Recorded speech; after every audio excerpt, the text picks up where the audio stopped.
of research scientists and some invited subject matter experts. PhilSci-Hub Research University will be your personal coach through every stage of your research project, from ideation to final assessment. And the best part, it's absolutely free. Visit us at philscihub.com and be part of this learning journey. Let's learn and succeed together here at PhilSci-Hub Research University. Welcome to PhilSci-Hub Research University, your ultimate guide on your next research project. We will lay down the best practices in research ideation, literature review, experimental design, and data analysis to guide you as you carry out your research project. Learn from the PhilSci-Hub team of research scientists and some invited subject matter experts. PhilSci-Hub Research University will be your personal coach through every stage of your research project, from ideation to final assessment. And the best part, it's absolutely free. Visit us at philscihub.com and be part of this learning journey. Let's learn and succeed together here at PhilSci-Hub Research University.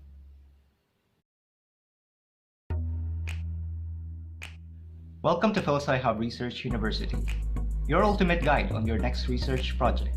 We will lay down the best practices in research ideation, literature review, experimental design, and data analysis to guide you as you carry out your research project. Learn from the PhilSci-Hub team of research scientists and some invited subject matter experts. PhilSci-Hub Research University will be your personal coach through every stage of your research project, from ideation to final assessment. And the best part, it's absolutely free. Visit us at philscihub.com and be part of this learning journey. Let's learn and succeed together here at PhilSci-Hub Research University.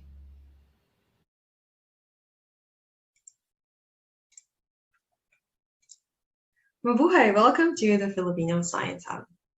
Thank you for your continued support to this online platform. To our new participants, thank you for checking us out today, and we would like to officially welcome you to the PhilSci-Hub family. Before we start the webinar, I would like to share some house rules in order to facilitate a smooth session. For our Zoom participants, we would appreciate it if you could turn your audio and video cameras off during the webinar. If you have questions or comments, feel free to type them on our Zoom chat box or YouTube live comments, and we will try to accommodate as much questions as possible. After the talk, we will have a 30-minute Q&A where the Zoom participants will have the opportunity to ask their questions live. For those who would like to receive a certificate of participation, a Google form link will be posted on our Zoom chat box, YouTube live comments, and YouTube video description towards the end of the webinar. Again, welcome to all our Zoom participants and YouTube live viewers.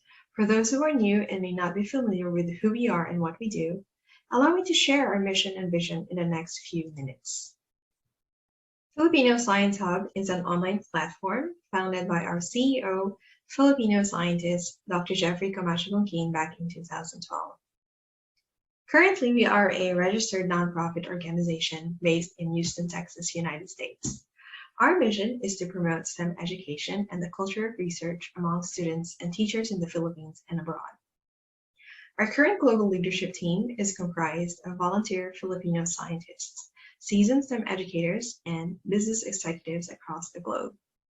Our vision is to see a technology and innovation-driven Philippines, and we believe that this can be achieved by creating a new generation of well-rounded Filipino STEM enthusiasts. The vision is being carried out via our two major programs, the PhilSci-Hub Ed program and the PhilSci-Hub Research University. Through PhilSci-Hub Ed, we are able to empower and support our teachers by strengthening STEM fundamentals education. We believe that this is important because the more equipped our STEM educators are, the more they can inspire students to pursue a career in science, technology, engineering, and mathematics. The other major program that drives our vision forward is PhilSci-Hub Research University. This is where we provide tools for fundamentals of research and bring practicing scientists closer to the educational sector. Our official website is www.philscihub.com. This is where you can access all our materials such as webinars, tutorials, modules, virtual lab, and features, all of which are free.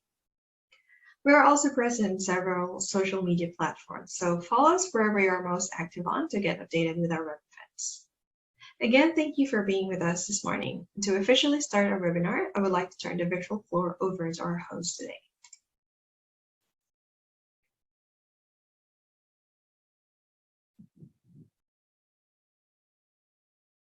Okay, magandang umaga po sa inyong lahat. Welcome po to the Filipino Science Hub. I am Jeffrey Bunkin, founder and Chief Executive Officer of Filipino Science Hub. So maraming salamat po sa inyong lahat who joined us sa ating Zoom session live, and also we also welcome those who are streaming via YouTube. So medyo napuno po tayo ngayong araw na ito.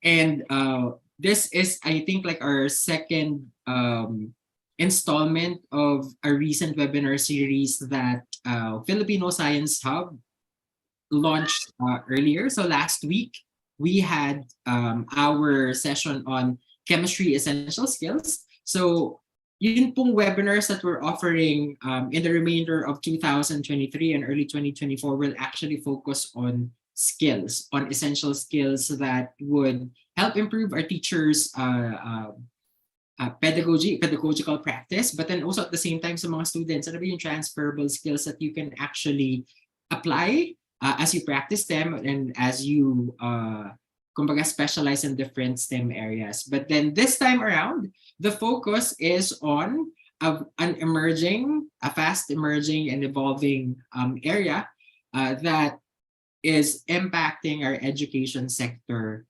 significantly. And we are talking about artificial intelligence. And so for today, the second installment of this webinar series is titled AI in Education, Unleashing Innovation in Teaching, Learning, and Research. And we are actually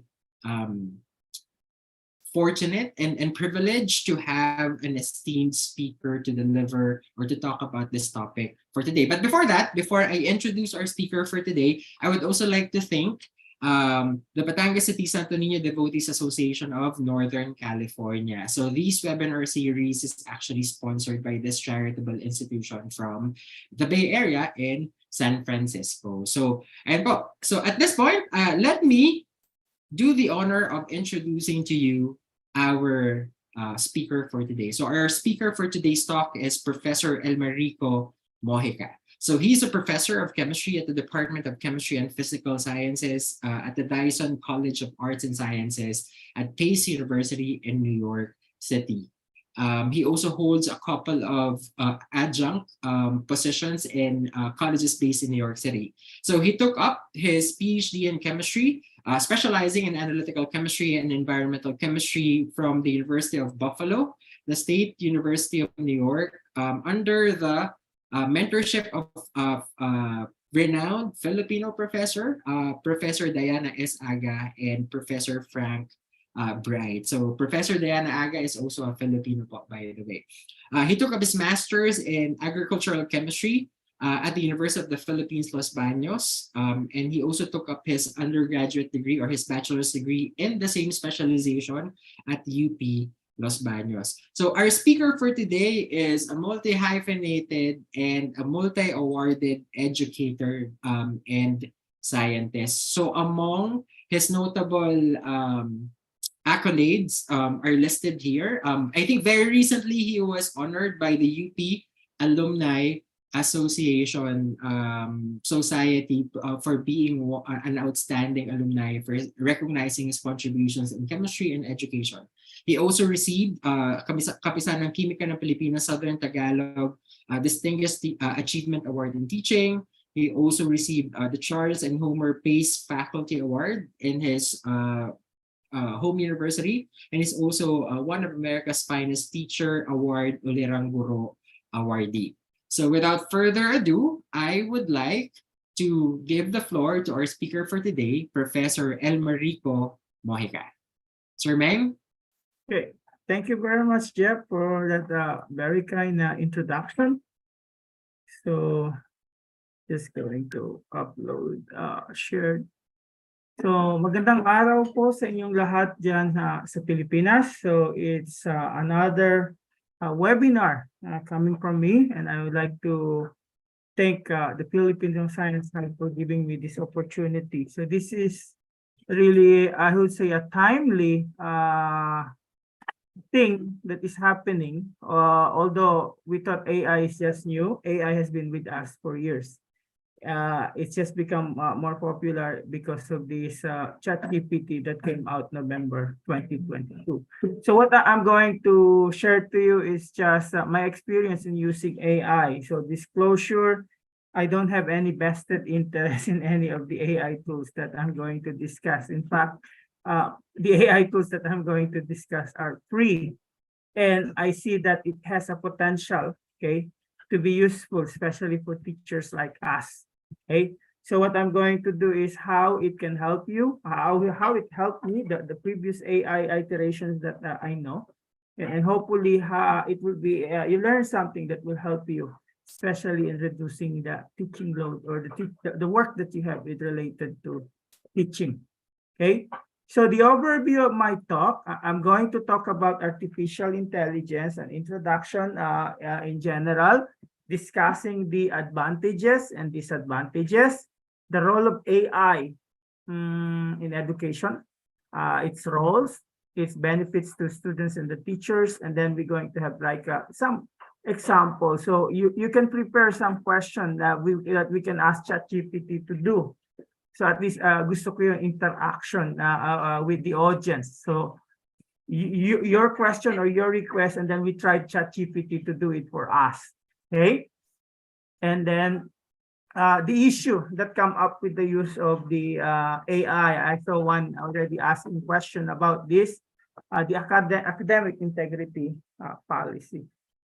Okay. So AI, as we know it refers to the simulation of the human intelligence in machines that are programmed to think like humans and mimic their actions. So we could say this is an area of computer science that focuses, okay, on giving machines the ability to think like human.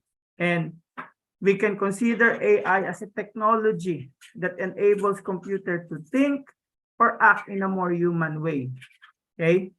So it is a simulation of the process of human intelligence by computer systems or machines. So it does this by taking information from its surroundings and deciding its response based on what it learns or sense. Okay, so that is the main definition of AI. If you're going to look at the history of this, even as early as the Greek methodology, Hephaestus, or the Roman name of Vulcan, he already used some sort of the idea of an AI. He's a blacksmith who created mechanical servants. But the history of AI really goes back to Alan Turing. Okay, he's an Englishman whose biography was featured in the movie The Imitation Game portrayed by Benedict Cumberbatch. Okay, so he's the one who said that what if machines can think like human? And his machine was used by Christopher Strachey, okay, who were able to develop the first successful AI. And the first successful AI program is just the game checkers, or draughts as they call it. So that's the first time that the AI, what we call knowledge, was implemented. Okay.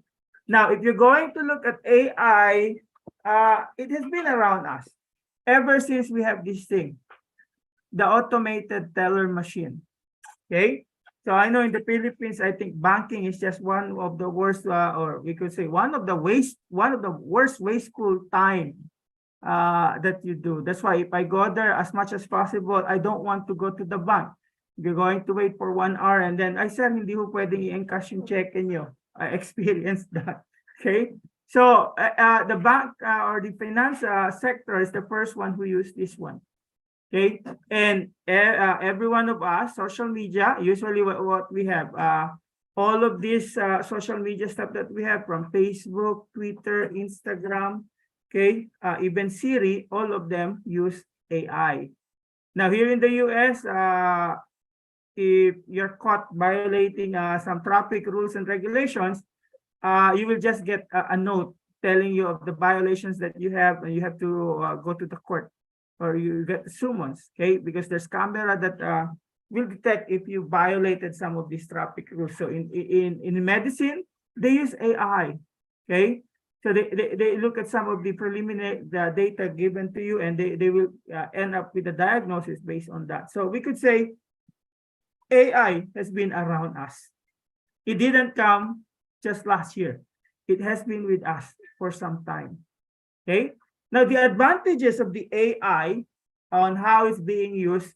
One thing that the main advantages that they have is it reduces human error. So as much as possible, they develop softwares, okay, to at least reduce the errors and increase accuracy and precision. The decisions taken by this AI program is every step that decided by information previously gathered and a certain set of algorithms. So when they do this program, they can reduce the error to almost zero. Okay, and also you can use AI in the form of the robotics to perform tasks that we could say dangerous or risky for human beings, like defusing a bomb, going to outer space. The Mars rover that they have, it has an AI system on it that collects samples and analyze the characteristics and properties of these samples.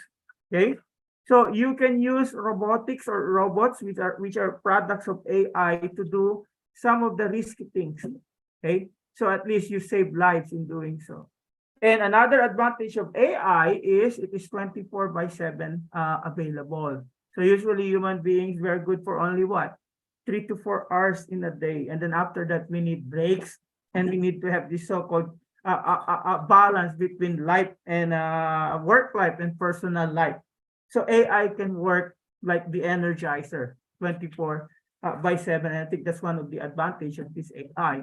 And the next thing, since most of the technologically advanced company engage with users using digital assistants, okay, that's one of the another advantage of AI, the digital assistant thing. And it has a bad effect, especially for a country like Philippines. We have a lot of manpower. So with the digital assistants, when you go to fast foods like a Jollibee and McDonald's, so there's what we call a self-check menu. All you need to do is press whatever order that you want, and then the human being will prepare it for you, and then you wait until your number being what we call shown to pick up your order. Okay, so usually it started with a chat bot. Okay, and here when you what we call have a problem, sometimes you have to deal with this what we call AI assistant. Okay, and sometimes it's really hard because you want to deal with human being if you have some problem, but sometimes they use the AI because they want to save. Okay, so it is we could say a threat to this the call center that we have in the Philippines. Now, one advantage of this AI, I would say, is what? The unbiased decision. Human beings, we are usually what? Emotional, whether we like it or not. Now, the AI, you can program it without emotion. Okay, highly practical and rational in its approach. Okay, so with that, it can decide with what we call an accurate decision making that's not affected by emotion. So those are just the advantages of the AI that we have. Now, among the disadvantages, because it's the high cost. Okay, when you're developing AI program or AI machine, it what we call take a lot of manpower, especially those with technical know-how. So it requires plenty of time and resources and costs a huge deal of money. Okay, and also they have to update the AI software from time to time. Okay, so it really, we could say, come with a cost. And then the next one, they said AI, as of now, they are not creative. Okay. When I say cannot creative, it cannot think outside the box. Okay. It just do what is programmed to do. So AI is capable of learning over time with the prepared data and past experiences, but cannot be creative in its approach. Okay. So with this thinking, you don't expect it to do something that is not tasked to do. Okay. So there's no what we call creativity. And as I told you, with the digital assistant, that is one of the advantage of AI. So the other the one disadvantage of this is this threat in unemployment, and even in the education, teachers are worried that they will displace, okay, their work, okay, because right now what's happening in Hollywood, there's a strike among the writers and the actors because AI is the one doing everything for them. So they're worried about that thing. But I'm going to tell you that as of now, we don't need any worries about AI being displaced by what we call AI displacing the education workforce. Okay. And then we could say the last, AI has no ethics. Okay. So what differentiate human from the machine is this what we call ethics and morality. Okay. And it is difficult to incorporate into an AI. Okay. Although there's a concern of this what we call AI singularity, where one day they will grow uncontrollably and wipe out humanity, just like the scenes in the Terminator's movie. I think as of now, that's not what we call achievable yet. Okay. Now, in my life, I have worked with what we call the AI, and I didn't really realize that it is AI. Okay. So I encountered the use of this what we call AI when I was in grad school at UB. That's between 2005 to 2010. The Pearson company introduced the so-called mastering chemistry. So what it did, okay, is it asked a student to do homework online with some set of problems. Okay. And this type of what we call software continued with the sapling when I went to New York, and the what we call Alex. Okay. So the way that they do is they give the students additional work for them to answer that is related to the lessons that they are what we call the taking. So Alex is just the artificially intelligent learning and assessment system. And the way to beat this AI is to convince them that you're smart. So how do you convince the AI that you're smart? You should be able to answer the questions given to you. Because if you're not able to answer the question correctly, they will give you questions that are simpler than the previous question. And to the point that you got stuck because you cannot able to answer. So I think this is one way where I always tell my students, I don't believe in people. Okay, because some of them, oh, I know math. Oh, I'm good in this one. But we have a rule in forensic science that says people lies, but evidence don't. So here, okay, I don't care if they say they're good in math, but the evidence has shown me that scores that they have in the Alex is not good. And I would say, oh, no, you're not really smart. You're not really good because the AI tells me otherwise. Okay, so the same thing with the Cengage OWL, which is online web learning that I use at State University. So students have to pay for it. It can range from $20 to $89 per semester. Okay. Now during the pandemic, when the students have to take their exam online, we have this lockdown respondo. So what does it do? It locks your browser so you cannot surf the internet while you're taking the exam. And in addition to that, there are AI tools that monitor your eye movement. Okay. So when they're able to see that you're not facing the camera or what we call your screen, okay, it will raise a red flag, and it allows the teachers to tell that the eyes of this student is rolling somewhere else. Okay. And during the time that I need some what we call writing tools, so to make sure that I have this what we call right grammar in my writing, I use this software, Grammarly. I have to pay $120 per year for that. And then WordTune, I did it last year and I just get the email that it has to be renewed. That's $80. So I have to do this for my writing purposes, unless I have a co-author who can edit my papers. So usually I utilize this one. So I also have to pay them. So these are the AIs that I know, okay? Since I what we call start to teach. Now, there are many applications of AI in the education. Okay, so the learning and data analytics, the adaptive learning. So that's the one that I had mentioned you. Okay, the Alex, the Cengage Owl. And then in some universities, when you do scheduling, they have used what we call software. Some universities have to pay millions. I think UP has to pay this East, and it's not even work perfectly well.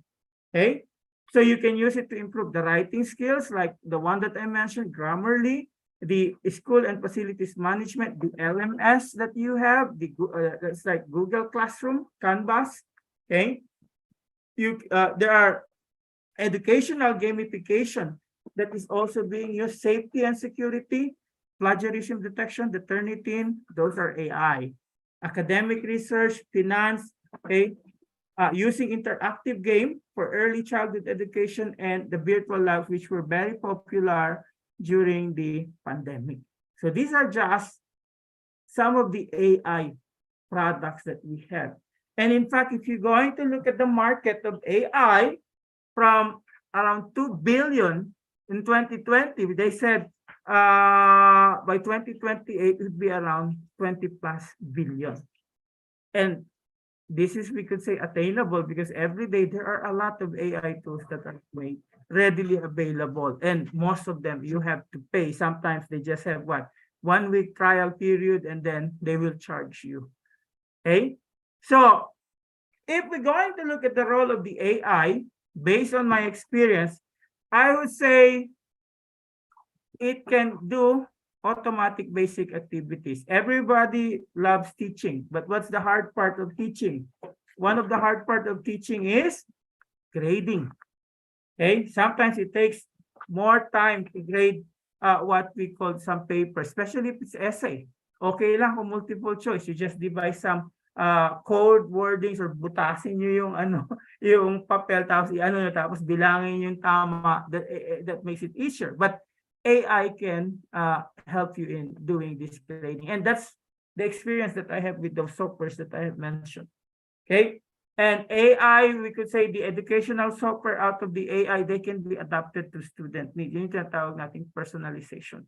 So in doing so, okay, students can what we call study their lessons at their own pace, and the AI will adjust to it. So it depends on their what we call needs. Okay, and using AI, it can point out places where the courses need to improve. So from time to time, I look at the activities, okay, in those AI programs that I ask them to use, and I can see right away at what portion, okay, the students are weak, and I can spend more time in that portion, or at least do a review, so that they will have an improvement on that topic. Okay, and AI has this what we call tutors, virtual tutors, where students can get additional support. So sometimes they will give you some sort of a hint, okay, about why you're wrong in the given what we call the answer to the questions that you what we call did, and you can get right away the feedback.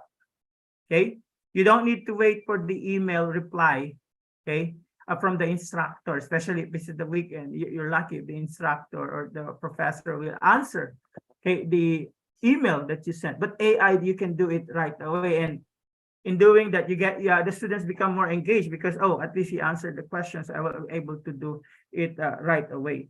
Okay, so the way that AI is being utilized, the AI tools that I mentioned, it altering how we interact with this information.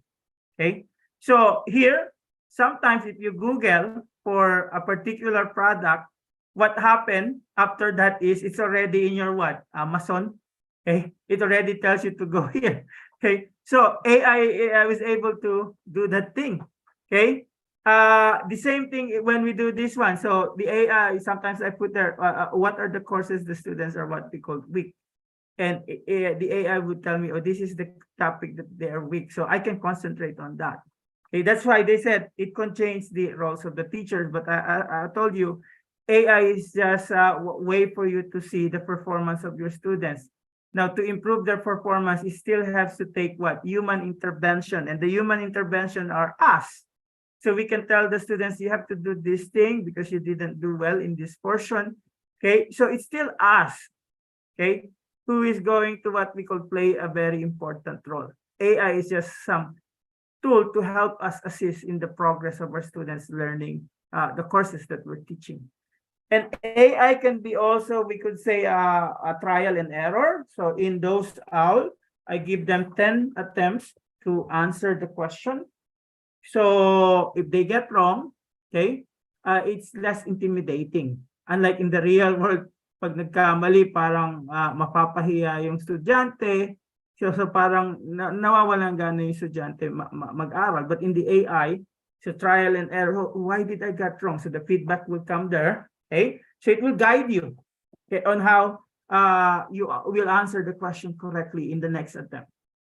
Okay, now I think one of the good things about this, we use the data that we get and tell it to the administration, we need more teaching assistant, we need more tutors, because based on this thing, they're not doing well, and we need to intervene by helping them.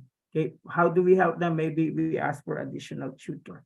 And if we're going to look at this AI, usually it will change.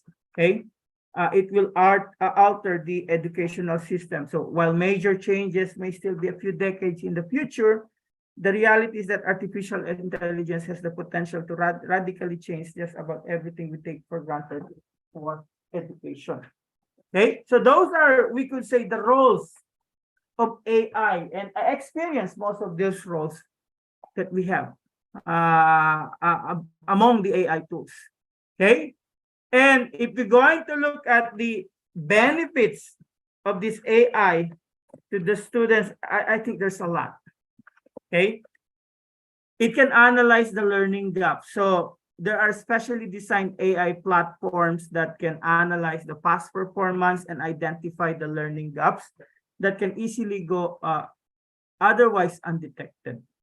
Okay, now I mentioned about the so-called personalization. I think that's one of the main advantage or benefits of AI. It can adapt content to the student, creating a more personalized learning experience rather than a one-size-fits-all. If you're going to look at it, the way our education system is devised is we have a one-size-fits-all model. And we know students don't learn the same way. Okay, so AI will be helpful. So questions, they are usually answered instantly with the help of the AI tools. The students will be able to have their question answered within seconds, rather than waiting for a human response. And this is a further advantage of encouraging shy students to ask questions without fear of being judged. Okay, timely feedback and just-in-time learning, so students can receive more frequently and timely feedback at the point of learning when the topic is still fresh in their mind and they are more open to learning. Now, in terms of engagement, learning with AI allows for gamification and other engaging environments such as virtual reality and augmented reality, which can greatly increase student motivation and engagement. Time saving, we could say a student can use AI to help generate ideas and structure content that frees up their time to focus more on higher level skills like analysis and creativity. Okay, and the presence of this AI tool, it would improve the accessibility. So with the data that it can gather, okay, the personalized schedule, the boundaries between the students, the teachers, and the administrator can be bridged with the help of the AI technology. So you can have access to those stuff 24 hours a week. Okay. And neurodiversity, some neurodiverse students who may struggle with traditional settings or learning methods thrive in AI environment. Now, for us teachers, I think number one that it can help us is time saving. AI can make many of the time consuming jobs that educators are expected to do. Okay, sometimes there in the Philippines, you still have to do some administrative work that's not even related to what we call teaching. Okay, most of the time you prepare what lesson plan, so AI can help you do that, and we have an example for that. And I would suggest you can prepare questions so I can use that as an example for you to see how it's being done. Okay, so idea and content generation, I think that's one. If not, I think the best help that AI can do. It can save teachers time in creating content. You can ask it to simplify some concept for you. And we have an example on that as we go on. So instead of you answering the student question one by one, you can have an AI as a personal tutor. Okay, so it doesn't only benefit the students, but it also benefits you. Okay, when teachers, more questions can be answered, the teachers can track what's been asked while focusing their efforts on designing intervention. Okay, and as I told you, I use AI to analyze the student performance. And the area I can see that they have problems, the area I can intervene, and the area I can help them. Okay, so that's why I would say teacher is still important. And motivating and engaging students. So in today's fast-paced, technology-driven environment, people crave fun and exciting methods of learning to keep them engaged. Okay. Now, if you're going to look at the potential of the AI, I would say it can provide enhancement in the following: the so-called differentiated and individualized learning. Okay. Automation of administrative tasks. So the one where you have to write letters or correspondence. Okay. You can ask AI to do it. And then tutoring and support outside the classroom. And I think for me, the universal access for all students. And the reason why I'm doing this, because I like the teachers to know, hey, we have this tool. Why don't you use it? So there's a large potentials of this, what we call the AI. Okay. Now, whenever they ask me, how do you go, what can you say about the AI? I would say it's just a tool, similar to this one. So what is this? What is this device? So this is what we call the calculator. That's the first calculator, okay? And this is how it is. But before it was incorporated to be used in school, math teachers protest against the calculator's use. Okay, they're still being used right now, okay, as an aid to the student. Now, there's other tools like this one. Maybe those were in my generation. I still experience doing that, like this. The typewriter, it doesn't exist anymore. Okay, it's now replaced by personal computer. And when the MOOC came out, the massive open online courses, teachers were worried that they can displace them. But what really happened? As one Stanford professor said, I normally teach 400 students. In the MOOC, he taught 100,000 students. Okay, so that's what we call the tool. Because the way I do is AI, it's just a tool that will do the heavy lifting for you.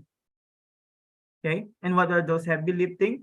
Those are the things that you're doing that when you ask AI to do, it can give you, it can save you a lot of time to do other stuff, like concentrating more on the student learning or developing knowledge, okay, during the interaction in school.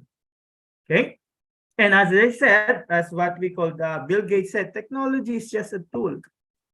Okay, AI is a technology, so I could say it's a tool. So in terms of getting the kids working together and motivating them, the teacher is the most important.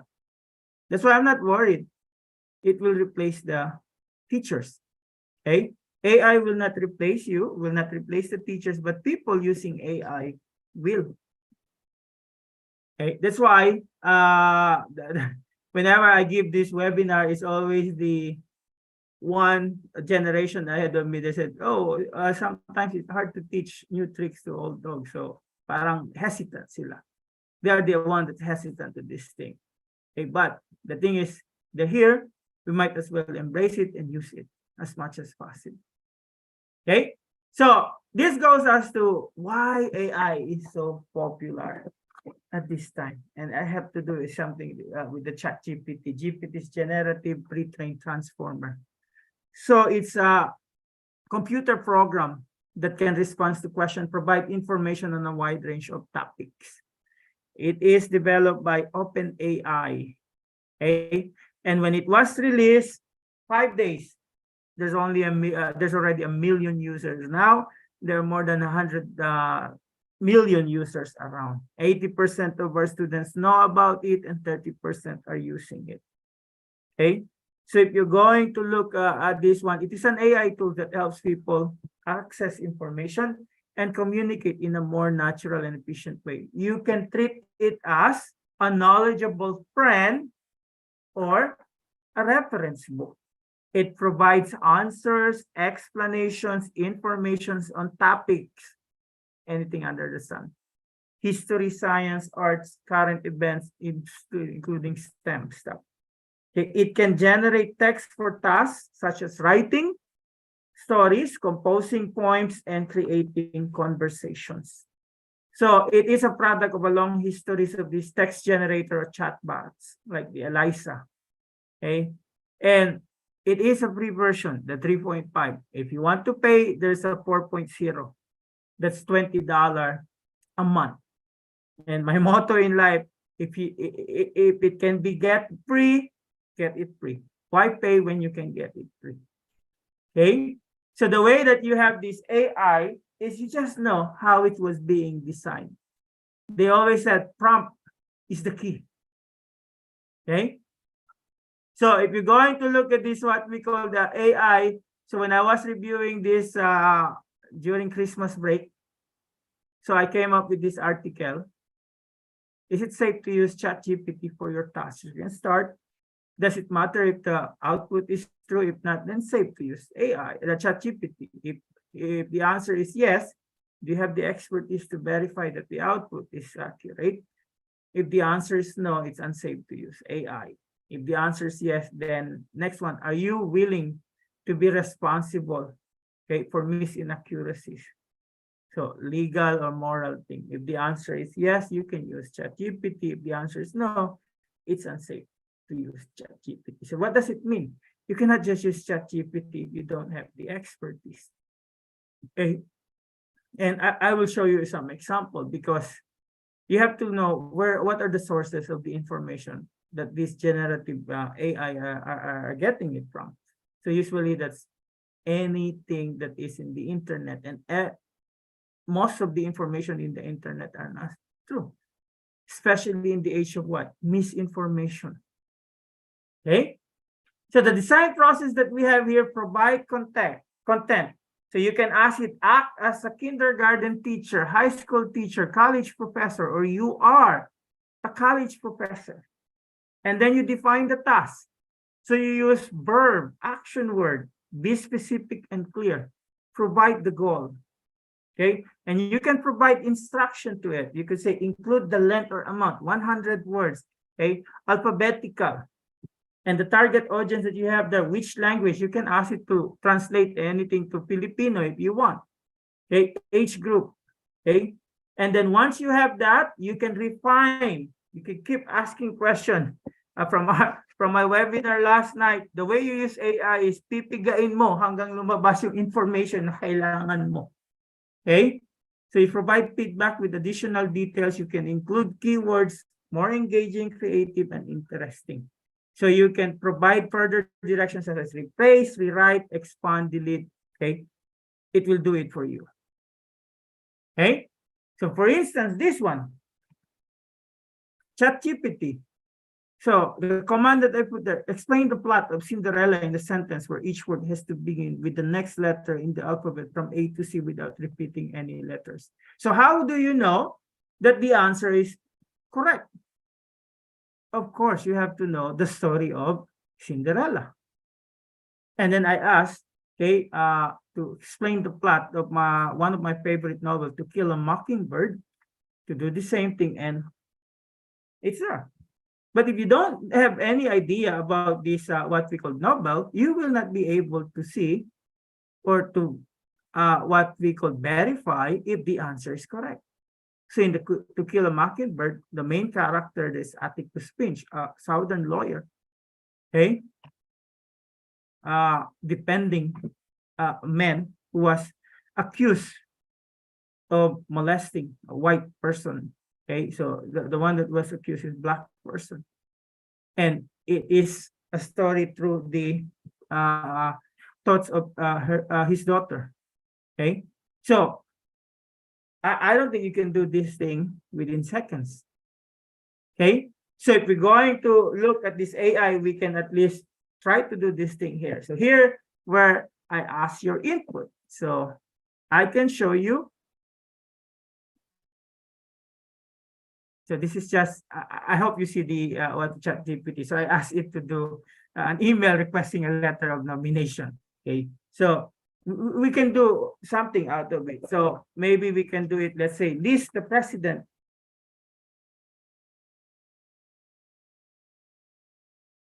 of the Philippines.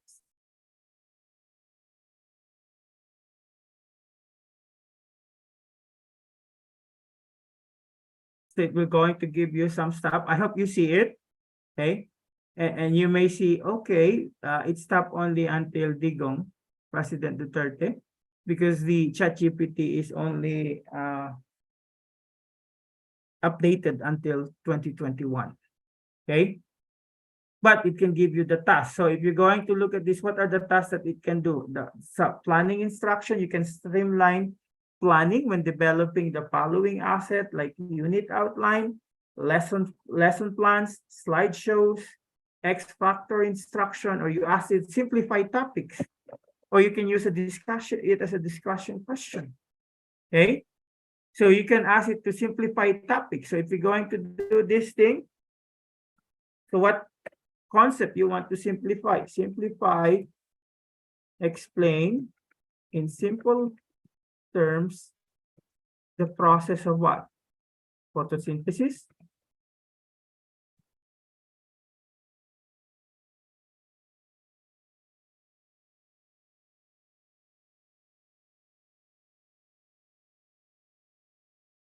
And then you can ask it to refine. Can you give an analogy of it? So this is you try to, pipigain mo siya for information. It's just like you're talking with someone.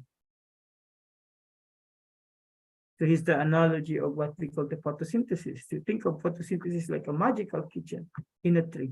In this kitchen, telling you that. Now, the question, how do you know they're right? Okay, that's where your expertise is needed. Okay, so that's one of the things that you can use. So you can develop a lesson plan in photosynthesis.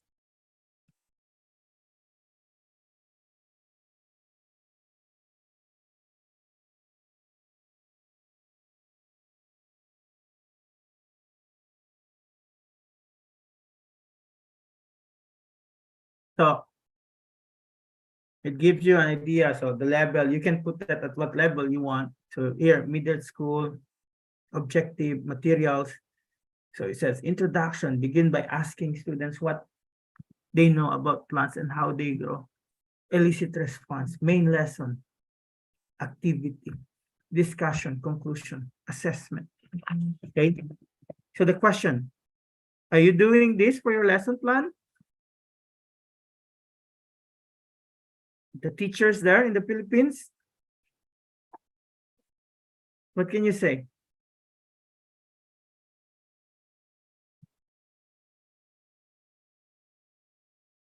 Okay.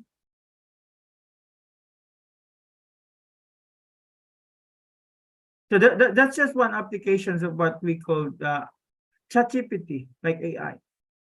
Now you can also ask it to develop handouts.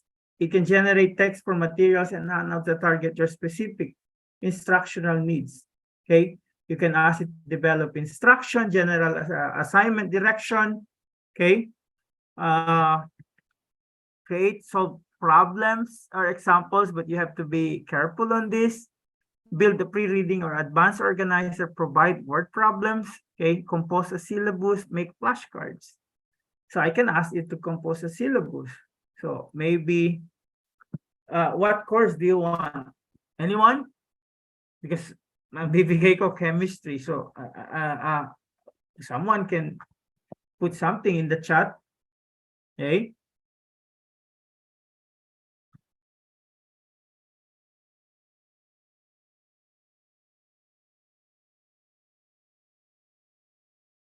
So you can ask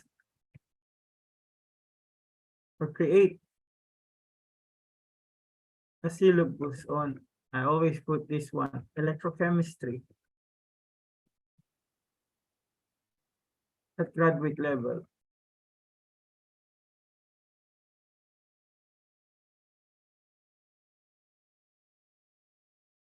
It gives you this one. So this is a graduate level.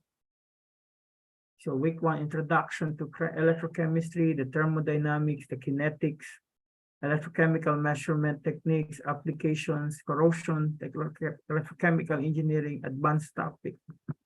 Okay, so it gives you there and some of the recommended book, or as someone says, create a syllabus for genetics.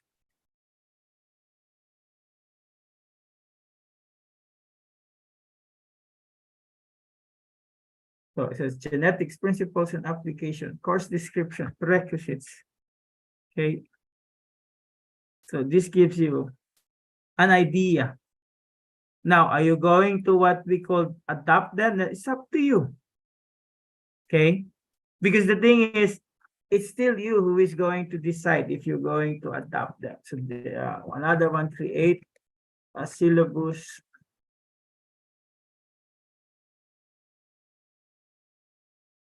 for literary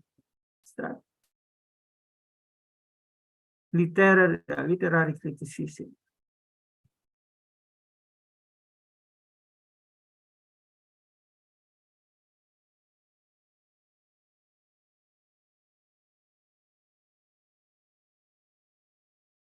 Yeah.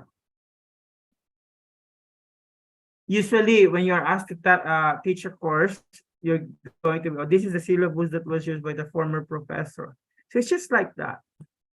Okay, you still have to be the one to decide if you're going to what we call adopt what is being asked. So it's just like it's giving you a suggestion. So other AI tools are what we call doing that for you. Okay, and you can also do it like a differentiation if you want activities for different types of learners. Okay, so you can put there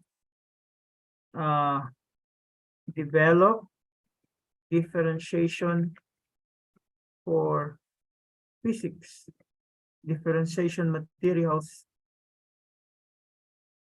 in teaching physics.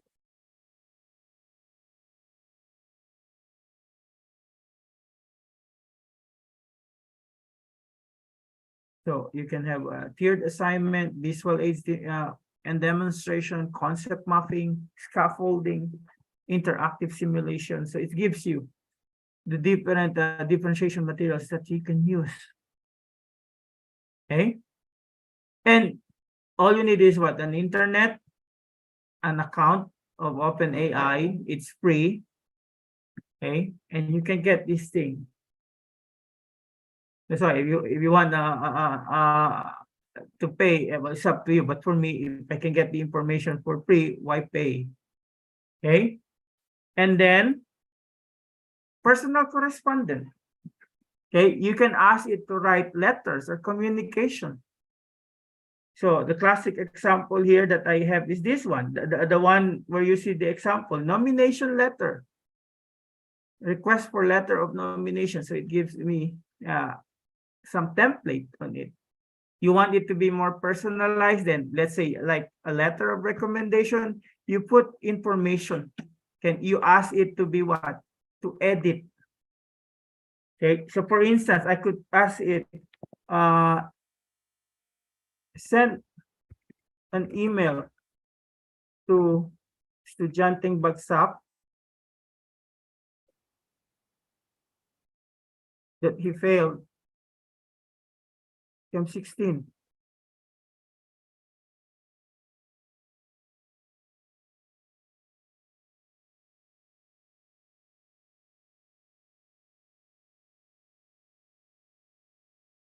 And then you can ask it, make it simple.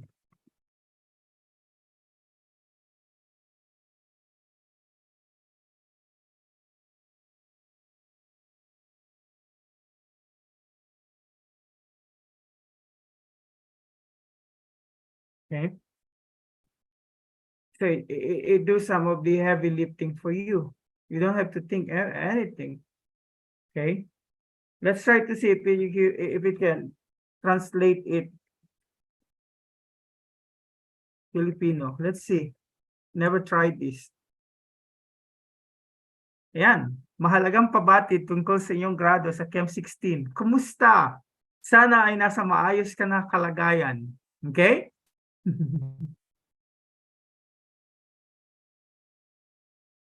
Now, this stuff, this is just for personal introduction.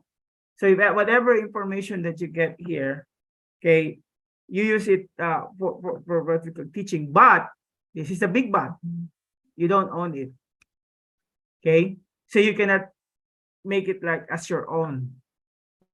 Okay, and the problem is you don't know who really owned it, but at least you have the idea that can help you to teach whatever course that you need.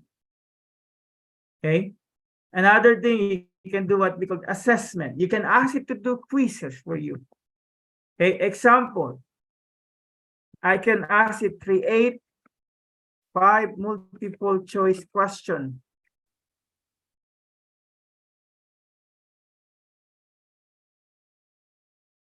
Questions with correct answer on, let's say, introduction to genetics.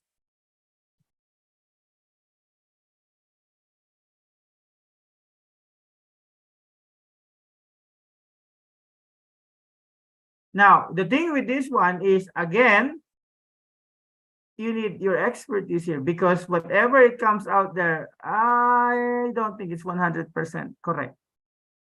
Okay, so sometimes when I give a webinar, the example I give, it gives me the wrong answer. So what is the fundamental unit of inheritance? So I'm a chemist. Okay, I have limited information about that. Okay, but if you don't have time, you can do it, and then you go into research. So what's really the correct answer? Just to make sure.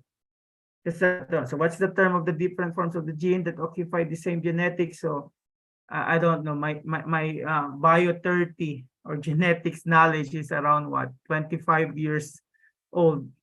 Okay, so you already have some what we call test bank that's free, and then you can ask the student to use it as a reviewer. But there's a big but.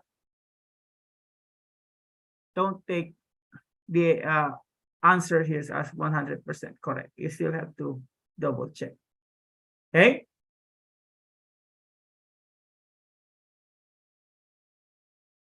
So you can do it in assessment, and then you can ask it for what we call instruction or feedback. So this is where I use it for my writing. Check the grammar or improve this what we call write up, and it's going to give me the correct one.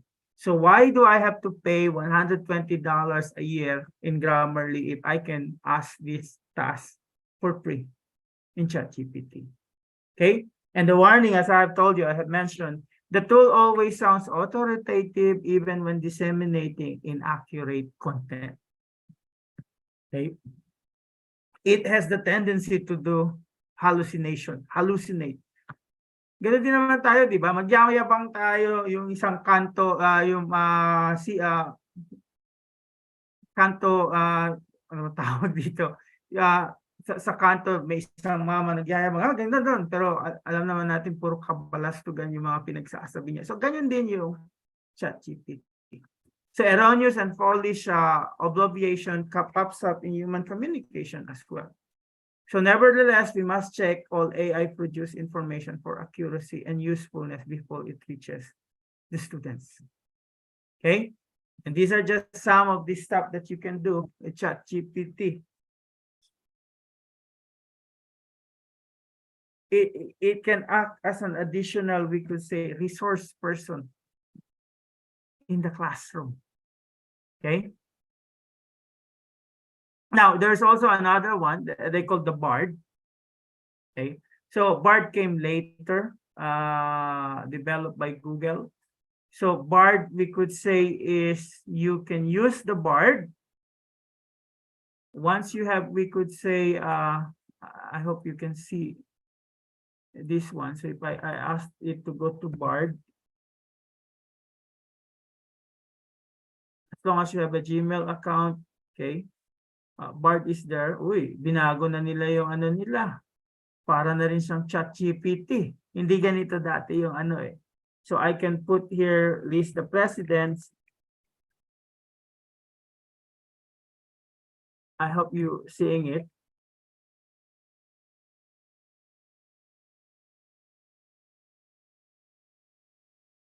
Sometimes the image of the presidents come out. Sometimes it don't. So let's see what it come out now. No, wala. So you can ask this one with image or photo.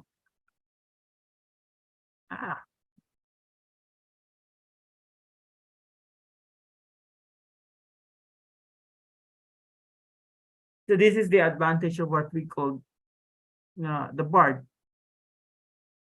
So sometimes it come up with an image and they are up to date. So, ang bagal niya. So there. So as you could see, you have President Bongbong Marcos. Now, ChatGPT cannot do that unless you have the paid version. Okay. In the 3.5, it's all text. So the way I try to use it is Bard is built for research, whereas ChatGPT is the better writer. Because Bard draws its information from Google, while ChatGPT is powered by Bing. Okay. Although ChatGPT has more integrations and a whole suite of plugins, especially if you have the 4.0. But this is a big but. They're still, we could say, hallucinate. So they still can give you inaccurate information. So if you look at the pros and cons here, for the ChatGPT, it's better at generating text. It will create long text, more collaborative experience, and it has a whole suite of plugins. But the cons is it, okay, they has a tendency to hallucinate. It's chunky, but if you want it as a write-up, then this ChatGPT is a much better one.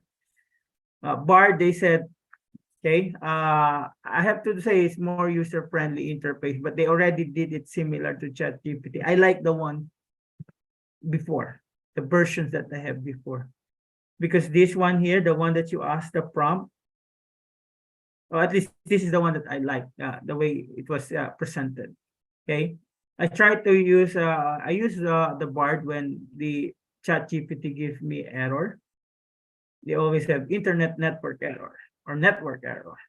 Okay, and there's a lot other stuff of what we call generative AI that, but the one that I use is Perplexity. Okay, because if you're going to look at Perplexity, what's the difference of Perplexity compared to, let's say, ChatGPT? So if you can go this one.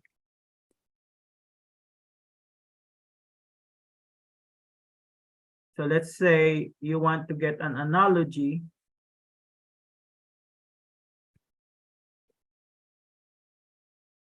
chemical bonding.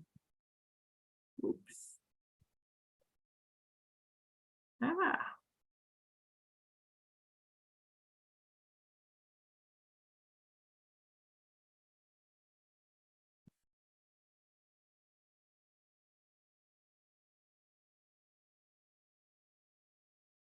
So aside from giving the example, it also gave you the source where it came from. So there's a way for you to check if the information that they gave is true or accurate. Okay. So that's the one that I know. So DALL-E is in the images. I have not explored the thing here. The one that I explored is just this one. Okay. Now, the way that it impacts on the teacher, we could say it can act as an extra resource. So it's much better than Google. Google will just give you the list of the web page that has the information that you have, but here it goes specifically to the information that you want. So you can use it for grammar and writing. That's the way I do it. Okay, I have the phrase and then I ask it, edit this one. Writing assessment, you can also have command it in creating assessment like rubrics if you want. Okay, so if you want to create it rubrics, not this one, so maybe this one. Create rubrics for oral presentation.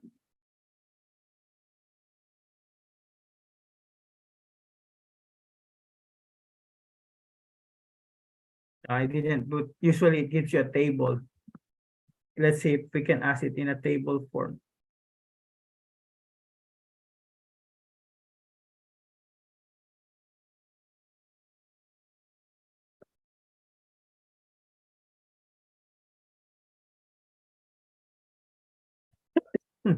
Yeah.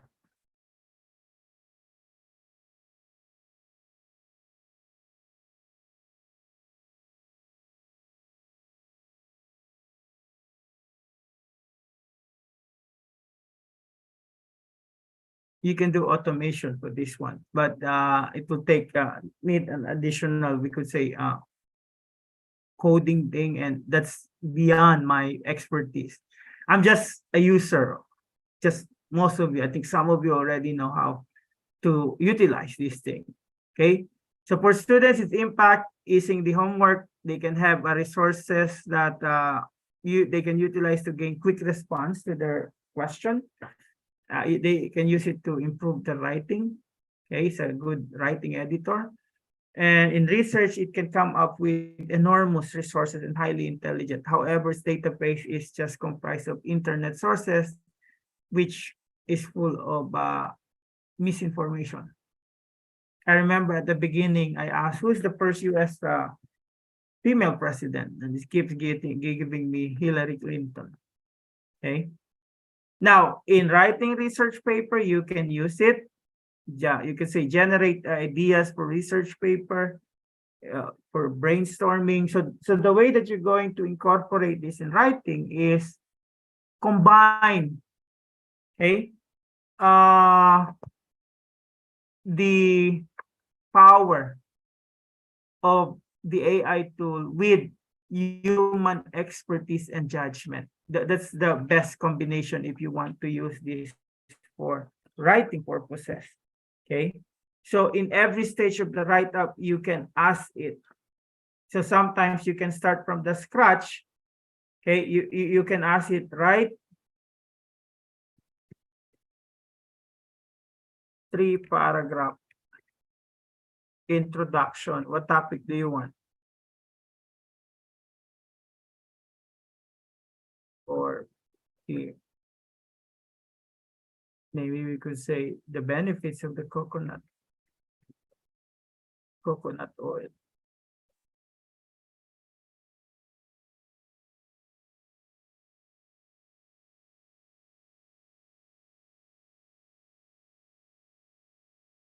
So it's give you this one, that one, and then that one. And then you can ask it, please include references.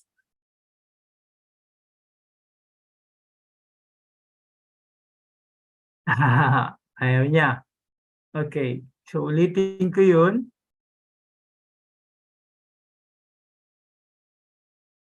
With references. Let's see kung ayaw pa rin niya.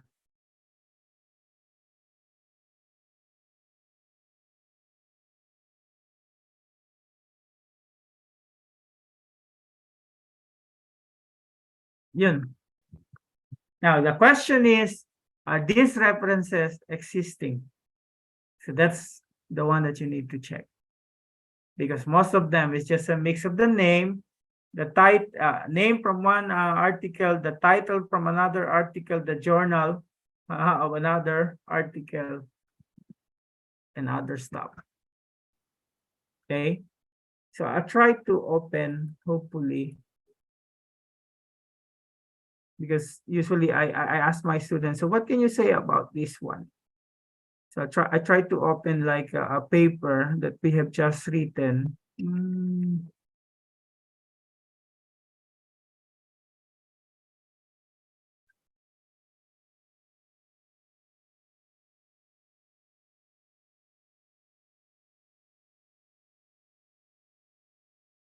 So I'm going to copy the abstract here.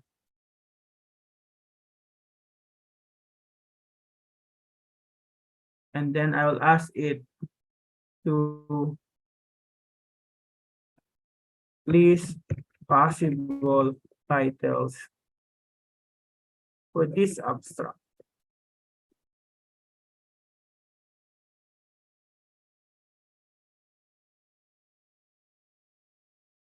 So you look at the title. Now you look at the title of our paper.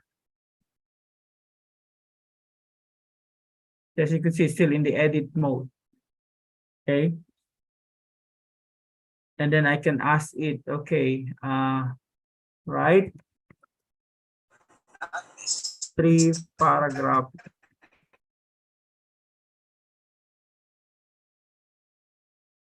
introduction for this abstract.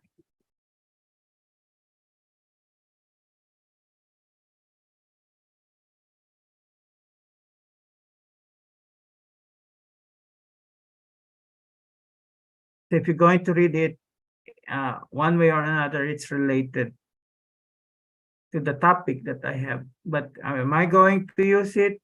Most likely, no. Okay, but at least it gives me some idea on how I prepare in the writing thing. Okay, so here, the way that we do use ChatGPT or other AI tool in the write-up, it's an instrumental tool in writing a scientific research paper. While it is not a replacement for human expertise and judgment when used properly, it is significantly, we could say, ease the process. So there are some articles that came out from American Chemical Society journals. So it mentions, okay, the strength of the AI and the benefits. It can jumpstart your writing. Sometimes you don't know what's the first statement in your introduction. So maybe by asking the AI to do it, it can jumpstart your idea. It can level the playing field. So if you are not a native speaker, English speaker, you can help it to translate some of the works that's not in English. You can use it to refine the text. So for editing purposes, they allow that and highlight the overlooked topics. Now, the thing is, there's always cautions and we could say concerns. If you're going to look at the writing that it produces, here is shallow at its best, limited knowledge best, and sometimes most often times it's hallucinate, and most of us might become too over reliant with it and copy it. Now remember, the source where it came from are what we call available. And since we don't know the source, we can be accused of plagiarism in doing this thing. So the recommendation that they have, no cut and paste, treat ChatGPT and other AI tool outputs as very early draft, verify the citations, acknowledge in the acknowledgement, and experimental sections if you use an AI bot tool, and do not list it as a co-author. Okay, so that's we could say the thing that you do if you use it for research writing. And later on, you will see that, oh, what about the AI detector? Because some it works, some it may not work. Okay, so this brings us to the one that everyone is worried. So since it's launched by OpenAI in 2022, ChatGPT has inspired many questions related to academic integrity. Like most tools, ChatGPT and other artificial intelligence products can be used for the purposes both good and bad. Again, is a tool. So it is good or bad depending on the person who uses it. The same thing on this one. There are legitimate ways to use this tool for research, and there are ways to use them to cheat on academic work. And that is true. Okay? So, how do we define the ethical and the unethical use? So we could say, if you use it for these purposes, concept explanation, research creation, idea generation, feedback evaluation, brainstorming, revision, presentation skills, citation formatting, and locator sources, that is ethical.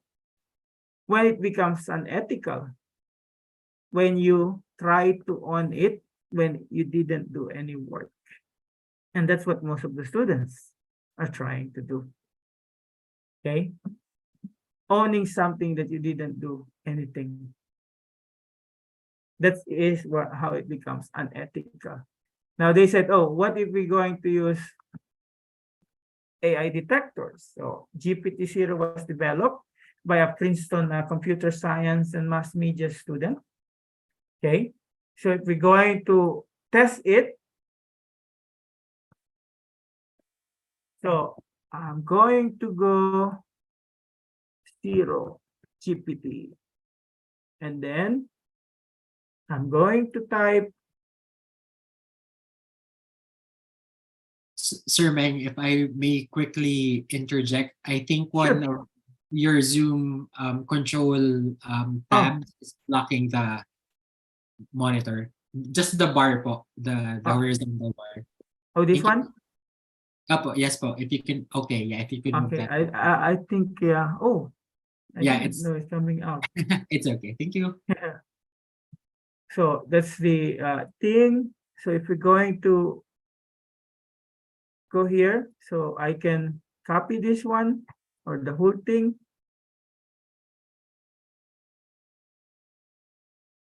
And then, so I hope you're sitting, you're looking at 0 GPT. I place this one, so let's see what will happen.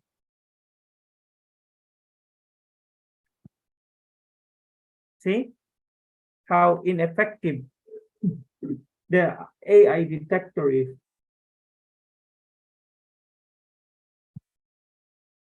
So you can see I cut and paste everything.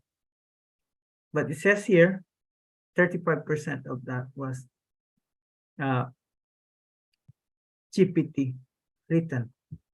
So there's always a limitations on this, what we call AI, even if you pay them. The Turnitin that they said, no, I don't think they can, what we call do this. Okay, so what you need to do, how you are going to counter this, what we call AI? The regulations for AI right now are those that applied before the generative AI tools. It's hard to have regulations when the advancement and breakthroughs are so fast. Okay, so most of these regulations is you cannot use it for misinformation. The deep fake, as they call it, that's a product of AI. So the way that they try to do this, in summary, is less take-home assignment and more in-person assessment. Encourage personal and reflective writing. Focus on local or community issues because most likely it's not yet in ChatGPT. Discuss recent news or events because ChatGPT is only up to date till 2021. Require students to show their work. combine written work with oral presentations, reintroduce handwritten assignments. So if you're really in doubt, okay, kahit na i-chat GPT niya, at least pag sinulat niya, alam mo kahit pa paano may maintindihan siya. Encourage project-based learning. Pretest the assignment with ChatGPT. I think the UP regulations, they ask you to submit the prompt that you use. Incorporate peer evaluation and collaboration. Use multi-model assignment. Create prompts that require reflection on classroom discussion. Implement time constraint and in-class writing. Require annotations and citation. Assign creative writing exercises, and then integrate self-assessment and reflection. So that's how you combat it. If you have the expertise, you will know right away the students use ChatGPT or not. And it is easier if you are in the sciences. That's why when it was brought up in the committee that I was co-chairing at Pace University, Student Affairs, they want rules and regulations for the whole university. I said, no, this can't be. We in sciences have a way to determine if the students use ChatGPT. Ang problema yung mga nasa humanities, it can create poem, okay, write composition. So that's really the one that is greatly affected. Okay. Now, we can do some stuff like encouraging the ethical use of AI in education. So given the limitations of the AI detectors, we can play a crucial role in promoting the responsible use of AI in academic settings. So these are just some. Okay. So you clarify appropriate and inappropriate AI uses in class, set expectation and establish boundaries. You emphasize the importance of responsible AI employment while discussing the consequence of misuse. Teach digital literacy and ethics. So incorporate digital literacy, AI ethics, data, privacy, and intellectual property rights into the curriculum. Students must understand the importance of being a responsible technology users. Encourage critical thinking and problem solving. Stress that AI should augment, not replace, critical thinking and problem solving skills. Engage students in activities that develop these abilities with and without the use of AI. And then foster collaboration between the students and the AI. Promote collaboration between students and the AI tools, allowing them to view AI as a valuable resource rather than a shortcut. Educators can maximize their learning potential by guiding the students using AI ethically. Now, for considerations for educational use to address the AI-generated text detectors flaws and reduces biases, educators should consider this recommendation. Promote academic integrity from the outset. Emphasize academic integrity to students, establishing clear guidelines on the AI-generated text acceptable use in various educational settings. Develop comprehensive assessment strategies. Okay, diversify your assessment, as I said, more in-person assessment and less take-home assignment. Okay. Consider linguistic and cultural diversity. So sometimes the potential biases, I remember, I tried to use the AI detectors for publications that I have, and it says there that there's some percentage that it was AI generated, and I was scratching my head. ChatGPT was not yet published when I has this publication. So how does, I think it's the non-English native speaker in me on the way I write those papers. That's why it detected that it is AI generated for some percentage. Okay. And then encourage discussion and collaboration, facilitate conversations for all the stakeholders in the educational system, identify the AI-generated text detection weaknesses, and develop solutions. And to conclude, I would always say that the AI tools that we have, they can help us improve the teaching, learning, and research writing process. Just like 20th century educator John Dewey said, if we teach today as we taught yesterday, we rob our children of tomorrow. But we always be careful that we should ensure that the rise of AI does not get out of hand. We don't become too dependent on them. Because as one Nobel laureate from Sweden said, Christian Louis Lange, technology is a useful servant, but a dangerous master. Okay?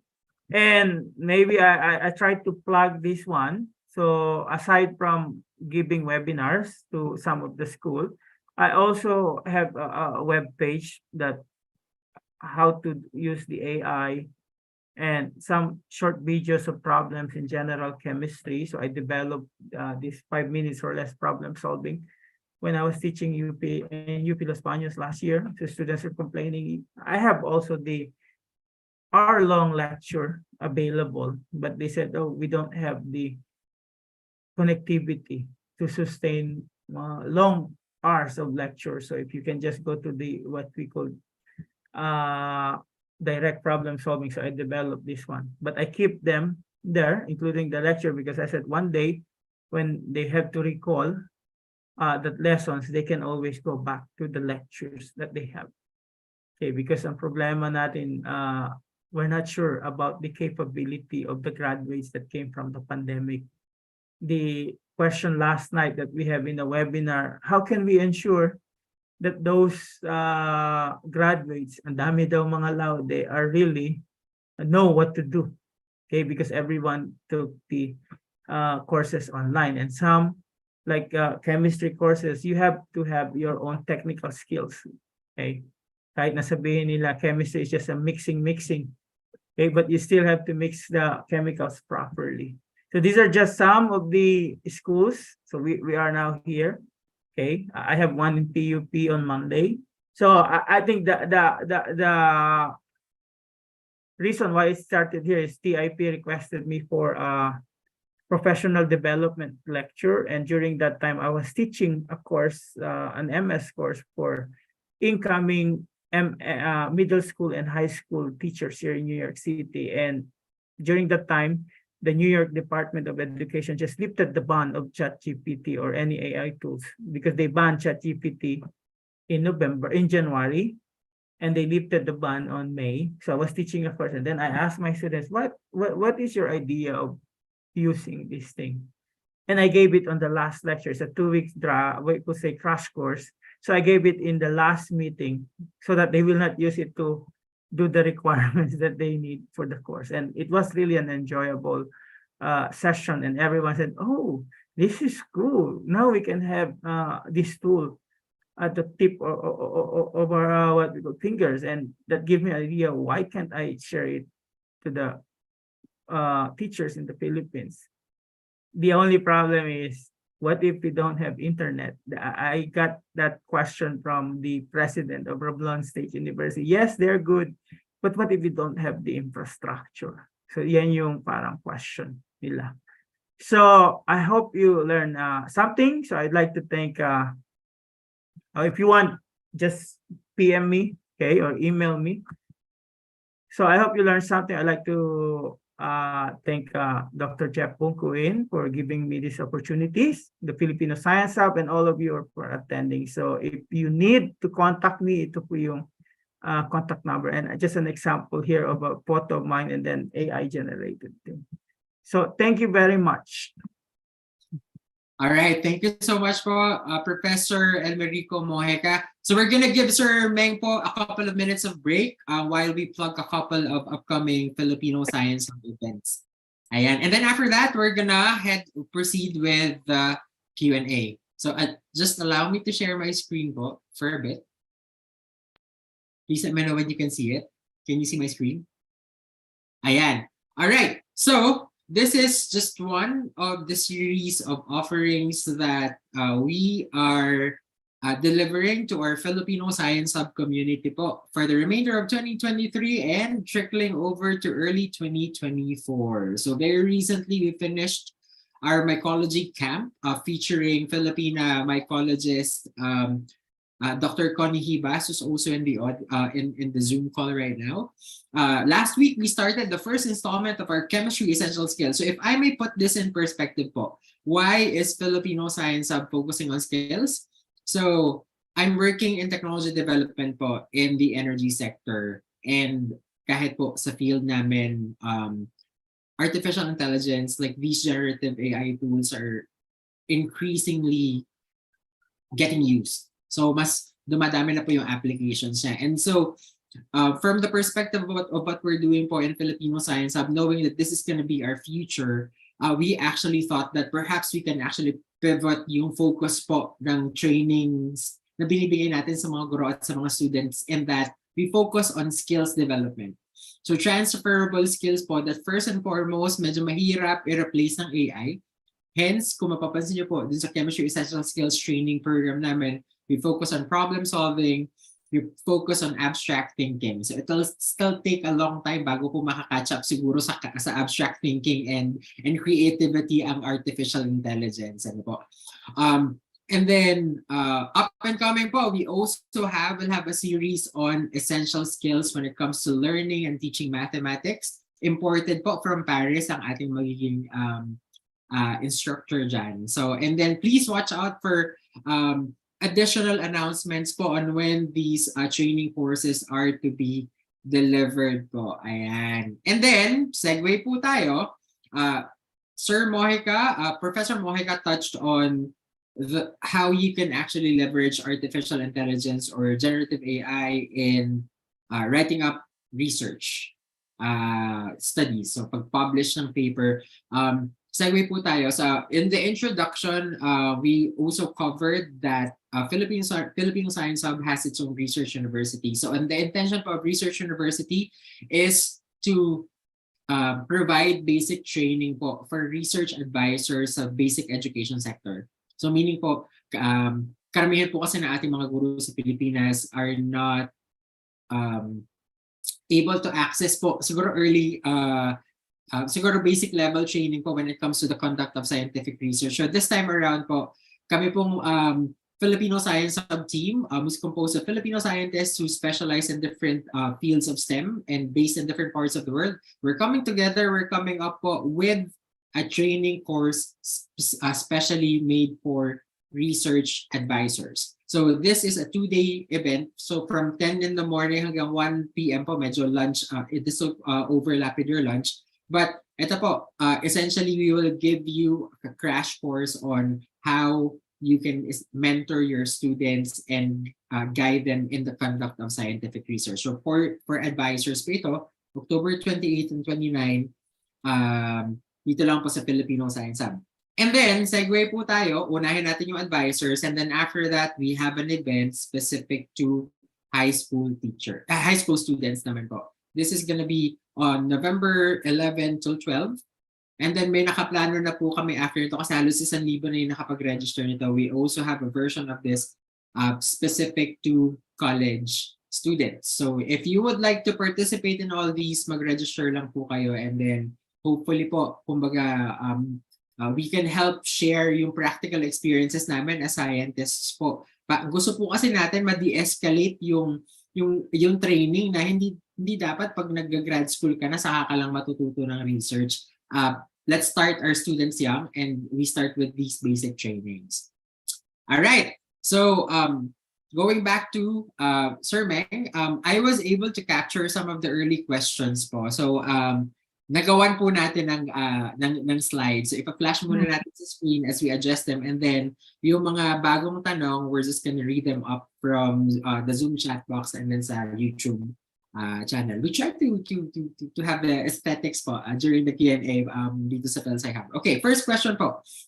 Hi po, with AI being relatively new in the Philippine education system, not many schools have policies on its use. In the expert opinion and experience of the speaker, what core principles or policies must be put in place regarding AI use in schools?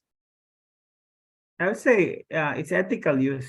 So you have to emphasize ethics to the students that if you're going to use AI, any information or data from the AI, you treat it as a learning experience, but you don't own it and credit yourself that you did it yourself, the thing yourself.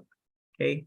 So you have to inculcate that this technology, they have to be used ethically, or we could say don't abuse it. Ang problema kasi sa ating mga estudyante, they always want the shortcut. Minimum input, maximum output. Minimum yung effort nila, tapos gusto nila maximum yung grade. Okay? So, yun lang yung inaano namin dito sa what we call sinasabi namin sa mga student namin. If you're going to use it, you have to make sure that you understand about what it is and you credit the AI for it. Not saying that, oh, I did it when it is really an AI. Kasi ang consequence nun pag nahuli ka, talagang I have policy. If you don't say you use it and I catch you using it, you're going to have what we call 0. But sometimes it's really hard to catch. Okay, so ang ano lang natin is maybe in the exam, you try to put some questions related dun sa input ng students to catch the students if they really understand that thing. All right. Okay. Next question naman po. If information would be coming from ChatGPT, is there a need to do in-text citation or referencing? If yes, how can it be cited in text or in the references? If no, how would it promote recognition to intellectual property or ownership of ideas? I told you, you just use anything coming from ChatGPT for writing purposes as a draft. So if you want to determine the main source of it, that's where you have to do research. The experience that I have, I spent more time finishing a paper when I use the ChatGPT than the way I write it traditionally. Okay. And I think with Perplexity, it gives you the source. So at least you can go right away. Kung ano yung nilabas na write up doon, you can go to the source and then maybe interpret it based on your own understanding. Okay. I don't really rely on the output of the ChatGPT. It's just a first draft. And if I want to go deeper, I'm going to use other what we call means of doing it, maybe doing it the traditional way. So siguro po, on the same thread, kumbaga yung sinabi ni Sir Meng kanina that, like it's gonna spit out a set of outcomes that actually sounds authoritative. Yeah. Siguro po, yung premise po ng paggamit ng outcome comes with risks rin. Yeah. Po. It's not as simple as just copying it and referencing that, okay, I got this from ChatGPT. I had the opportunity po to talk to some folks from Microsoft. They themselves acknowledge that yung concept ng garbage in, garbage out. Yep. So it still has a long way to go kasi yun po, it's openly sourcing out information from the internet. So wala po siyang ability to really discriminate between accurate information and maling impormasyon. Yep. Though, ang nakita ko po, na pinakita nila sa amin yung kanilang may bayad na $1 was, there really is like much traceability kung saan nakukuha. So if you are using it to draft materials, yung may bayad nga lang po. Oo nga. There's a mechanism to track kung saan niya kinukuha yun.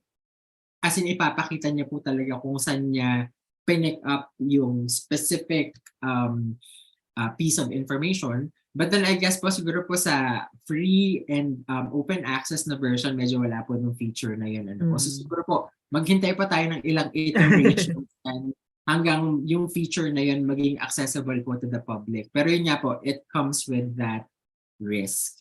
Ayan. So again, ituro niyo po sa mga students yun, garbage in, garbage out. Yeah. So kung sila masyadong magpapakatiwala that just because may binigay na sagot yung ChatGPT, tama yun. Yeah. If I may also share with you, we are also using generative AI sa Filipino Science Hub and coming up with siguro po 1 to 2 minute teaching videos po in for topics, first time topics sa grades 3 to 12. I myself have used it. What I also noticed was that, again, prone pa rin sa hallucination even with the very basic concepts. Ano po. So I still had to go in and edit the videos and the script just to make sure na namamatch niya yung target natin na outcome with accuracy. So wag po, again, take things with a grain of salt. Just because it comes from an AI tool doesn't mean that we can trust them. So siguro po as sa mga teachers, as stewards po ng mga students natin, yung responsible use ng AI siguro po manggagaling sa atin. Ipakita rin po natin sa kanila na skeptical ako dito. May mali siyang ginawa. Alright. Okay. Next question. What is the limitation? Ito po, Sir Meng, in all honesty, I haven't really used ChatGPT for anything significant. What you may be aware of this. What is the limitation of the free version of ChatGPT versus the paid version of ChatGPT? Yung 3.5 is text-to-text info. Yung 4.0, if you have it, is a data-to-text. And then there are more words doon sa paid version. Okay? And the paid version, we could say, is multilingual. So I'm not sure, 25 or 26, 27 languages kaya niya. And then you can generate images doon sa paid version. I think that's the basic thing between the difference of the two version, yung paid at saka yung free version. All right. Okay. Magbabasa lang po ako ng comments sa YouTube, Sir Meng. So first, one of our live streamers said that she was hesitant in using this app before. I think she's referring to ChatGPT. But after attending this webinar, she downloaded it and used it. Truly said, it is helpful. Now I am planning to encourage my students to use it too. So again, ako po, siguro po, coming from the perspective of practicing a career in the sciences, we also have to embrace technology as it comes. Technology is a tool. This is going to be the future po. So the more that you expose your students and siguro po, train them and building the skills that they would need for jobs in the future, you're doing them a favor. But then, si Sir Meng po, I think, did a great job of emphasizing the risks that come with the use of these tools. So, pag nag-steward po kayo sa mga students, so dapat po palagi tayong may disclaimer na meron parang limitation ng paggamit nito sa school in the sense that yun pa rin pong higher order thinking skills that the students should be able to practice and develop sa school. Hindi siya nawawala just because nakakakuha sila ng sagot. All right. So, next question. I think last question that I was able to capture po. Sabi niya, I have been using ChatGPT and the 3.5 version. Ay, may pambayad itong tanong na to. Can give misleading answers once you regenerate it. So be careful. You must recheck again the answers it gives you. Fact check. So I guess this was a comment. Yeah. That's why the advice that I always have is it is going to be useful if you combine it with human judgment and human expertise. Okay? That's why I encourage my student to use it, but I always say that you still have to find if indeed the correct answer given there in ChatGPT is the real correct answer. Are there more questions po from the audience? We can still entertain like a couple of questions po. Meron pa po ba? Kung wala, Sir Meng, any siguro po inspirational messages po sa ating mga guro when it comes to the use of AI? Kasi you have read it on the PhilSci Hub platform that medyo meron pong polarizing opinions against it. So I may nagtanong po dito. If information would be coming from the ChatGPT, is there, okay, I think nabasa na natin to kanina. Anyways, I'm so sorry. Napansin po kasi din ni Sir Meng that sa PhilSaya platform, when you're promoting this event, medyo meron po mga polarizing opinions. Ano po, meron po talagang tayong mga members ng community who are very, kumbaga, negative yung opinion, nagpo-push back po talaga strongly against this. Siguro po coming from the perspective of baka mapalitan tayo. So Sir May, siguro po any messages po sa ating mga guro to encourage them po to when I learned the news that when it come out, I was a little hesitant also. But the thing is, you being a scientist, you should always have an open mind. So it just happened that during that time, parang rest period on my career kasi kakasubmit ko lang yung promotion package ko. So I said, what if I try to what we call test its capacity? So I was really amazed because it's just like I'm talking with someone, okay, intellectual someone, and then yung parang yung conversation mo with the AI, sometimes parang tao din kasi may tao minsan, di ba, parang pag nagko-conversation ka, nagsasabi siya ng totoo, may nagsasabi din siya na hindi totoo. So ganun din yung parang naging experience ko. So, and then when I try to what we call ask it for content. So some of the examples that it has, usually I use an analogy and I try to simplify the explanation of some concept that it has. So it gives me answer that makes me think, that makes sense. But I can only, we could say, verify if it makes sense because I have the expertise on that topic or that what we call knowledge.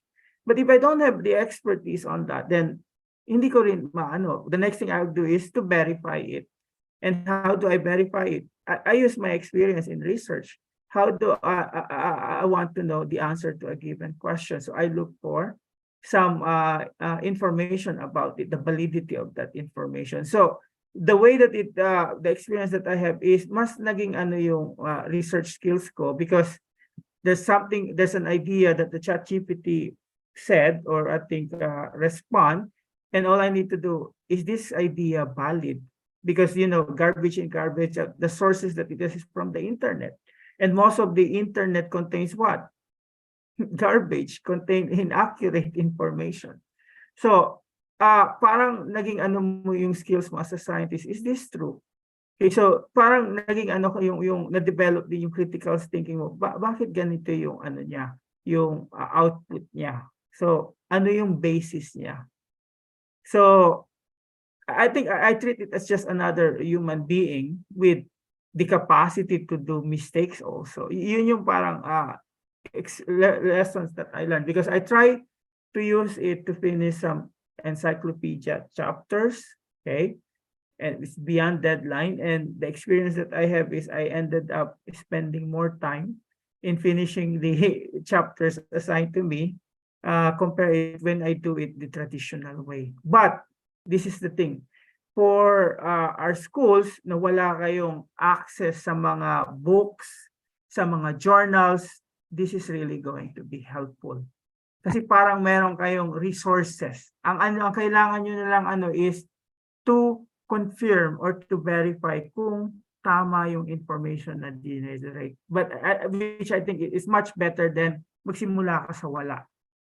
Yun yung parang nakita ko sa when I look at this, well, I think this is a good way to train our what we call the teachers. Okay? Because usually the way I try to do, if I find something that is useful to me, I think it would be useful to teachers. Kasi teacher ako eh.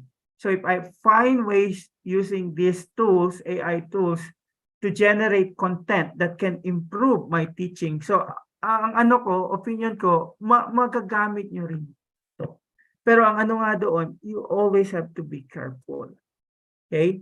Kasi I remember when I always teach, when I was teaching in UP, since magagaling yung mga estudyante, kagaya ni Jeff, I'm always prepared.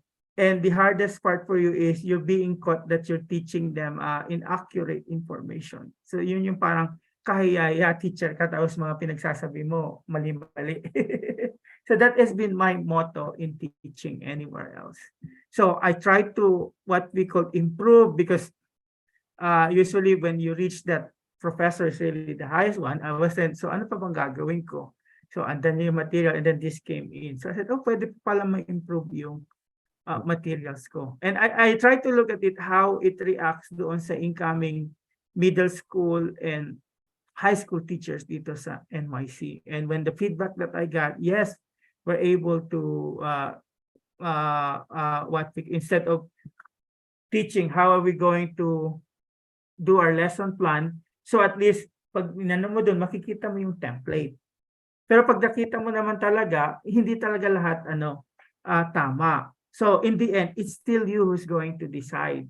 And for you to decide, you have to learn more about doon sa nilagay mo, na inihingi mo information. But at least you have some sort of a starting point kaysa yung mag-start ka sa wala. You start from scratch. I think that's the potential of these generative tools. And my worry is they are free at this time, but in the near future, we don't know, because it says 20 billion industry potential income from these AI tools. Siguro po, suffice to say, dun sa nakita ko pong feature ng may bayan, medyo malaki po talaga yung kaibahan. Okay. All right. So thank you so much po, Sir Ming, for that sharing. By the way po, I would just like to give everyone a reminder when it comes to your attendance form po and e-certificate. Ano po. So let me just share my screen very quickly. So I shared the link po para po sa pag-request nyo ng attendance form. Bale, si Sir Ming po, he requested for an evaluation form po of this for an evaluation of his talk po. So we're requesting for you to fill out 2 forms po. So the first of which is the e-certificate one for PhilSci Hub. Please make sure that when you input your information there, tama po ang spelling, kasi po we're using AI to generate your certificates. And so these are generated in batches. So garbage in, garbage out. What you put in is what you're gonna get back. Ayun po. And then since these certificates are generated in batches, please give us at least a couple of weeks po to generate all of them before po kayo mag-follow up. Kasi we're on the receiving end of hundreds of requests po. So we won't be able to cater to all inquiries within the first couple of days. So medyo yun po, meron lang po tayong lag time. Give us 10 days po to generate everything. But then again, 2 forms po yung nire-request namin sa inyo. And so ayan, Sir Meng, maraming salamat po. Thank you. And then baka po pwede tayong maka-request ng group photo, if that's okay. Kung meron pong, kung audience members po natin would actually be game po for a photo opportunity with our speaker po. So And also, Jeff, to the schools, if you're willing to have your own schools, kasi I give, this is free. Sometimes the example is more, we could say more than the one that I give, yung paggawa ng mga brochure, if you are in the extension office in SUCs, so it can be covered by that. Okay, so sabi ko nga, just PM me kung ano kayo sa Facebook or email me doon sa Emoji California or Mojica at pace.edu. Okay. all right. So ay nakita ko yung hi Ma'am Belly. Meron tayong mga kasamahan from UPLB here. Si Belly nagulat yan nung humingi siya ng ano yun, syllabus. Sabi niya, ang bilis naman, sir. Ganun ba? Ayan. Hello po, everyone. Okay, so mag-ano po tayo. Magbibilang lang po ako on the count of 3. I think we have a few panels here po.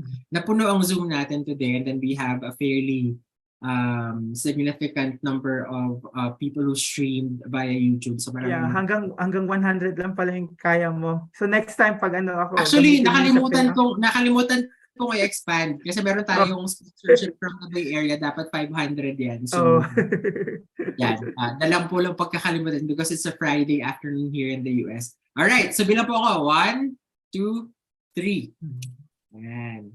Next panel po. Please bear with us, and then after this, we're gonna send you out for you to enjoy all your lunch. All right, 1, 2, 3. Medyo apat po ito. 1, 2, 3. And then last one. 1, 2, 3. Ayan. Alright. So, muli, maraming salamat po sa pagsama ninyo sa amin. So, our next training course is in October for teachers po. November is science research for high school students. December for college students. Sa mga research advisors po dyan, kung meron kayong mga college students na medyo walang kamalay-malay kung paano ba ang research, kami na po ang bahala sa basic training nila. And then, we will have the math essential skills from a resource speaker who's based in Paris. Medyo inaayos pa lang po namin yung mga detalye. Muli, maraming salamat po sa inyong lahat. We hope that you enjoy the rest of your weekend. Dr. Connie Hibas is here. She based in San Antonio. So yan. Alright. Maraming salamat po sa inyong lahat and thank you so much. Ingat po kayo. Bye.